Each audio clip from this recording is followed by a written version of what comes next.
I wanted to explain how I view the political spectrum, how I view humanity. The reason being is I think it's important.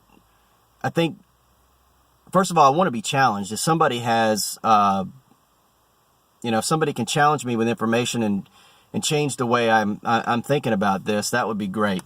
I'm always up for that. And then, so if I can explain, maybe if you're on the left, because I'm on the right. So, if I view things, I'm a conservative Christian with libertarian leanings. And so maybe you feel like you're a progressive liberal, and you can't understand how somebody, seemingly decent person, could think could vote Republican, say, because they're for big business and they hate the little guy, right? This could be maybe a way for you to sort of understand how somebody like me would think. If you're on the right, hopefully I'll articulate something maybe you already knew intuitively. What I'm going to focus on is something called projection. It's been really helpful for me I use it as an explanation for human behavior and to separate truth. I can watch somebody on Fox News, CNN, two people, a left and a right pundit, talk about one issue. They both seem to care. They both seem to believe, okay, in what they're saying, but both can't be right. So somehow we have to navigate through this. We have to figure out, why do we come to the conclusions that we do, right? So I'm going to explain to you what's been helpful for me. I hope it's helpful for you. I hope if you disagree, you'll challenge me, assuming anybody watches the video, and we can learn together, right? So in a college psych class, the only thing that I remember from the class was a human behavior, a human defense mechanism called projection, okay? I've heard a number of different people that I listen to have started talking about this. And so other people are starting to pick up on this. And this is the only thing that I took from this course, and I think I took it because intuitively I realized this is something and how people work, how people operate.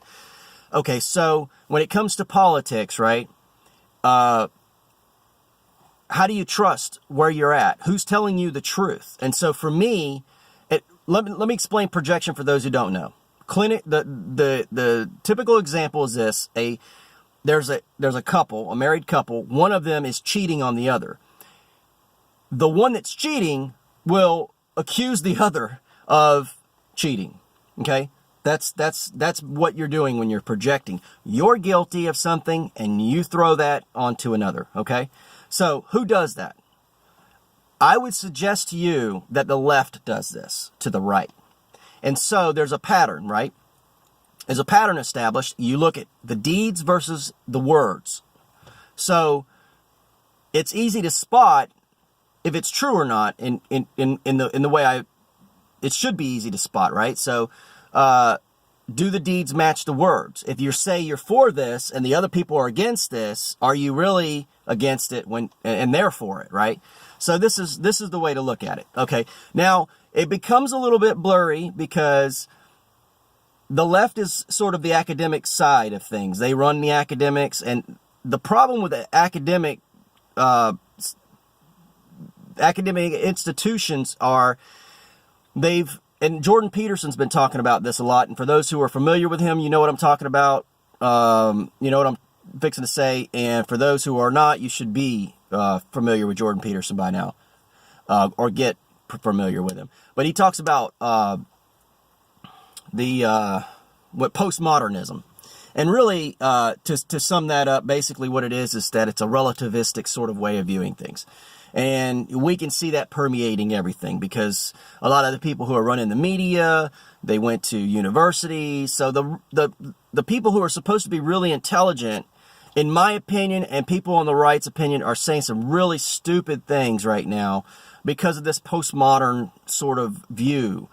But it's inconsistent. This is one of the things you'll find, is that the left's very inconsistent. So on the one hand, they believe in this relativistic sort of way of viewing things, but then they're very black and white when it comes to calling out, say, the right for things.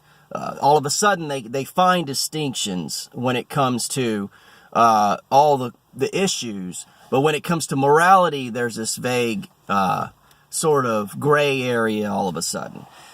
So let's talk about this for a minute. So the party of women, right? With this whole scenario, the Harvey Weinstein, the Matt Lauers of the world, what you need to see is that it's the left that actually got busted. So as Hollywood lectures us about how we're supposed to behave, the implication is that that's how they behave. But then you find out, no, that's not how they behave. And really, the story behind the story is that they've known this. This isn't a surprise. A lot of times they come out acting like, oh my gosh, I can't believe Harvey Weinstein. Well, this has really been an open secret. The question is why has all of a sudden it become an issue now? Why have they decided to purge? What's causing the purge to take place? These people have known this for a long time. Hollywood itself is set up to in a scandal fashion, right? They use women. I mean, let's just out in the open, just for the optics of it. Subjectify women. So in private, it makes perfect sense that they'd also do it the same way. So it's always been a hypocritical sort of stance for them to lecture us. So, when you marry that with politics, I mean, come on, Bill Clinton, women came out against Bill Clinton. The political establishment went after the women. They didn't go after Bill Clinton. So things have changed quite a bit, right? All of a sudden they have this moral clarity. Well, I would suggest to you the reason why they have this is because it's politically expedient, because then they can use it as a weapon to go against Trump. If there was a Democrat in charge, all of a sudden they wouldn't have this moral clarity about women. So let's talk about women a little bit. Are they the party of women? Because they would suggest the right is the one that's doing a war on women, right? We've heard that. So what are they really saying, right? So they're saying abortion. They're against abortion. The right's against abortion. Well, let's talk about abortion. Is abortion for women? Because that implies abortion's for women. Women's choice, right? Well, first of all, the abortion industry is a big money industry, right? I thought they were against big money industries. But it helps prop up incest, prostitution, human trafficking. Are these pro-women? I don't think so. That's not even taken into to mind the fact that statistically 50% of the kids killed are female. Is that pro-women? Killing women? Killing females? Is that pro-women? I don't think so. And isn't the likelihood very high that men have a lot to do with forcing women to get abortions? Isn't it inconvenient for men a lot of times?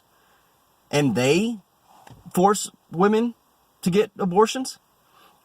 Let's think about this for a minute. It's not really pro-women, is it? And let's talk about the abortion industry. So obviously Planned Parenthood comes to mind. Margaret Sanger, she's a racist, or she was a racist. She's dead now. She was a racist. She was at Klan rallies. She said that Planned Parenthood was part of its agenda was so that minorities would kill their children. Is this pro? I'm bringing this up to segue into another projection the left does, because they would suggest that the right are against minorities. Which is interesting, because if you're somebody who loves history, as I do, you'll find that the left, the Democrats, they were the ones that were fighting to enslave blacks. In fact, the Republican Party, the only reason it exists is because abolitionists started the Republican Party as a means to try to get the government to emancipate the black man. The party of Lincoln, the party of Douglas, that's the Republican Party. That's not the Democrat Party. Oh, but it's changed, they say. Sometime in the 50s and 60s, there was a Southern strategy thing. if the Southern strategy is true, and it's not, you have to look into it. Get past the rhetoric on it and look at the facts. I don't want to get too deep into it, but I will say this. If the Southern strategy is true, this is the most amazing act of bipartisanship that we've ever seen, where both parties simultaneously decide they're going to swap. Folks, that didn't happen. It really didn't happen. So just go look at it and you can see for yourself. So somebody's lying. And so how do you apply that? Okay, that's a theory. Southern strategy never happened. That means the racists are still in the Democrat Party, and that the people in the Republicans are most likely not the racist. So let me give you a anecdotal piece of evidence that how I applied this theory one time. Okay, so I'm sitting there at work and I find out that the Clippers, the owner of the Clippers, was caught on recording saying negative or saying racist things, right? Here's a white guy owning a team of almost predominantly black people, and he seems like he's a racist. I found out, so there's two things I know right there. I didn't know who this guy was until then. I know he's white. I know he's rich. Three things. I know he's racist. Right? Three things that I know. I have no idea. It's Donald Sterling. No clue who this guy, didn't even know his name until then. Immediately in my mind, I say the pattern is this guy's a Democrat. So I go and Google him. He's a Democrat. He supported Obama. Not only that, he was fixing to get an award from the NAACP. It's all fake, man. That's what I'm saying. It's all, they're projecting racism on the other side to hide the fact that the true racists were them. Same with Hollywood, right? They're the ones that abuse women. It isn't the people on the right. So let's talk about how this works. Okay, so I've got some stuff jotted down here. So Democrats control the media and Hollywood, but yet they say they're against the 1%. That is the 1%. That is the 1%. They control the media, but they're the little guys? No, that doesn't make any sense, right? I mean, conservatives are relegated to the AM waves and internet videos now.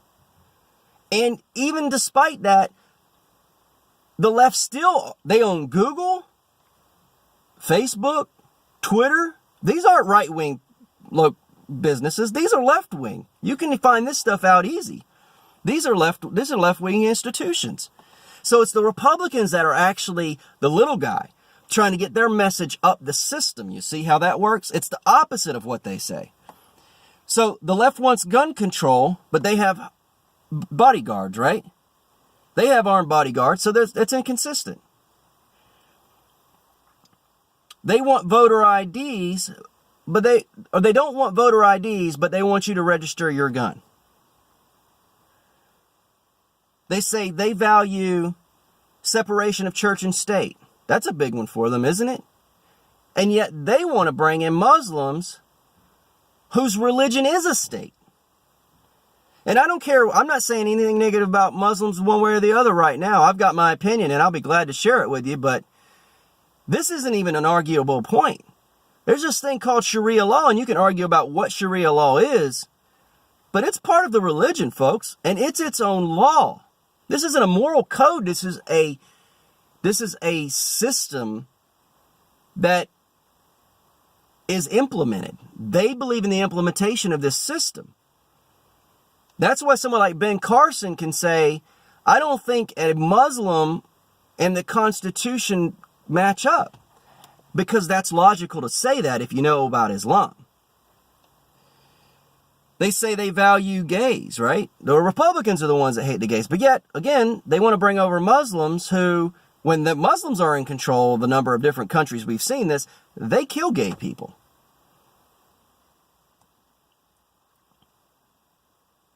So the party of women, right? But yet, they deny gender.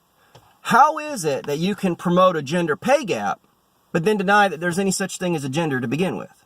How does that make any sense? How are you consistently saying these things? That you cannot exist in the same realm. You can't say there's a gender pay gap and then say there's no such thing as gender.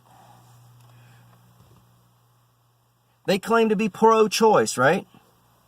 Yet, they're against school choice. Right? That involves your child. a parent making a decision about a child.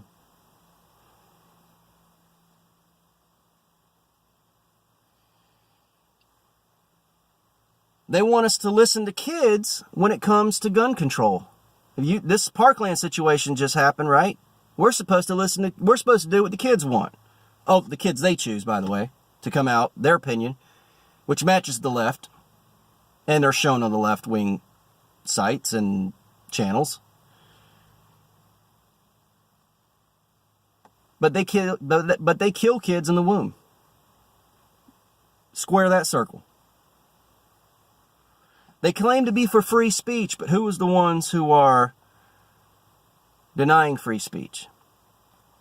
So you see how what they say doesn't match. They would push they would project onto the Republicans the very things that they're guilty of.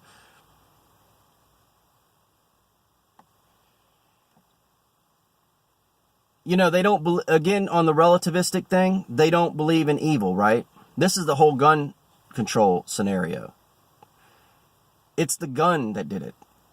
That person would not, it's the environment. That person's not truly evil, it's the environment around them. The gun is part of that environment. We've got to change the environment because people really aren't evil. But if you're against their policy, they have no problem saying you're evil. See, the NRA is evil, right? How's this make any sense, right? The kid who did this isn't evil, it's the gun that did it, but the NRA is evil. See, again, this is where you have to look at things and get past the rhetoric and start applying consistency to it. Does consistency exist in their thinking and their logic? And one of the ways that they say that the right is evil is they call them Nazis, right? Well, go look up what the Nazis believed. The Nazis were socialists, guys. The Republicans are capitalists. The Republicans are not Nazis. They're not socialists. The Nazis were socialists. In fact, the Nazi means German Socialist Workers' Party.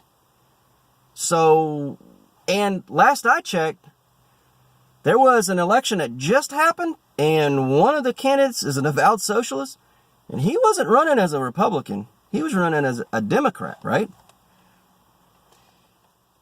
And this leads me to the biggest point.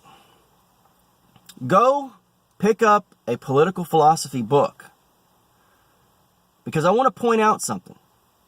Liberals are not liberals. Liberalism was defined by John Locke. John Locke was a big influence in the philosophy of the Founding Fathers. Conservatives believe in the philosophy of the Founding Fathers. Progressive liberals want to change the philosophy. They think the Constitution is a living, breathing document that you can change whenever you need to, right? That's what they say. I haven't said anything controversial, right? So go look up John Locke. Look at what he believed. He believed the Founding Fathers believed what he believed. Conservatives believed what the Founding Fathers believed. So really, conservatives are the liberals. So what are liberals? Well, they're socialists, but they're also liars. Okay? Everything I've done is suggested to you what they believe is they lie to get to gain. Okay? So I want to bring up the best philosopher that ever walked the earth. Jesus Christ. Okay, if you go into the Bible, I don't care if you're an atheist or a believer. The philosophy of Jesus is what I'm talking about here. One of the things that he said was this. One of his biggest criticisms that he had of, and this is the religious establishment he was talking to, so he said, you put burdens on the people that you won't lift with one finger. See, projection is the opposite of the golden rule. Think about what the golden rule is. And this is something I just sort of realized not too long ago. The golden rule is do unto others as you would have them do unto you. Projection is do what you want. place the negative ramifications on someone else. The golden rule is thinking of your neighbor in the same way as you think of yourself. Projection is thinking of yourself much higher and putting burdens and negativity on your neighbor. You see how that, and it's a perversion of the substitutionary atonement that Jesus provided. See, Jesus went willingly to the cross for our negative sins. But a projectionist, somebody who projects onto others, they victimize others. They place these things on unwilling people. So they can run around being a racist, being a womanizer, being a vile and negative person. And then, in order to avoid any of the negative ramifications, they can place that on their enemy, their political enemy. So I would suggest to you that if you're on the left, take a real hard look at where you are and who you're aligned with. Because I'm saying you're in bed with people who have evil intentions. And there's a lot of well-meaning people on the left that don't see it. And if I'm wrong, explain it to me. Show me where I'm wrong. Give me details, just like I gave you little details along. And I can keep on going on this thing. Give me some details that explains to me how I'm speaking illogically. If you can't do that, then you're complicit and you're siding with evil people. And you've lost the moral ground at that point. We all should examine ourselves. We all should constantly be wondering, am I deluding myself? Am I self-motivated? Am I selfish? Am I placing a burden on my neighbor? Am I accusing somebody unjustly? Am I aligning myself with people? Am I empowering people who are evil? That's ultimately where we're at. Are we empowering people who are evil?